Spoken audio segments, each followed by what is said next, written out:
শ্রীরাম, জয় শ্রীরাম, জয় শ্রীরাম। দাদা দাদা বাঁচাও আমাদের, দাদা বাঁচাও দাদা। এই কি হচ্ছে?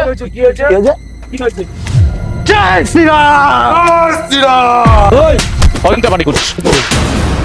দাদা তুমি আমাকে মারছো? দুদিন আগে তো তোদের অন্য দলে দেখতাম, হ্যাঁ? আজকে গেরো আবির লাগিয়ে তোরা নিজেদেরকে বড় নেতা ভেবেছিস দেখি, হ্যাঁ? সন্ত্রাস শুরু করেছিস। নিজেদের কেচ্ছা লোকাতে আমাদের নাম বদনাম করছিস। জয় শ্রীরামের নাম নিয়ে আমাদের বদনাম করা হচ্ছে। চল এখান দিয়ে বেরা, বেরিয়ে যা এখান থেকে। আমরা এসব জিনিস বরদাস্ত করবো না। চলো এখান দিয়ে।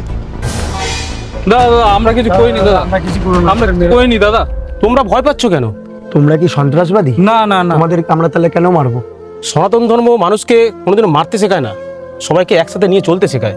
আমাদের লড়াই কোনো ধর্মের বিরুদ্ধে নয়, আমাদের লড়াই হচ্ছে দেশ ভাগের বিরুদ্ধে, সন্ত্রাসের বিরুদ্ধে। যদি মুসলিমদের শেষ করার উদ্দেশ্যই থাকতো তাহলে 2014 থেকেই শুরু হয়ে যেত। কিন্তু দাদা সবাই তো আজকালকার দিনে জয় শ্রীরাম বলেই ভয় দেখাচ্ছে, আমরা কোথায় যাবো?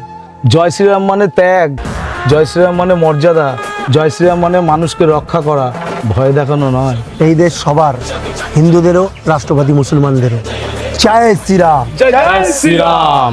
জয় শ্রীরাম, ভারত মাতা কি জয়।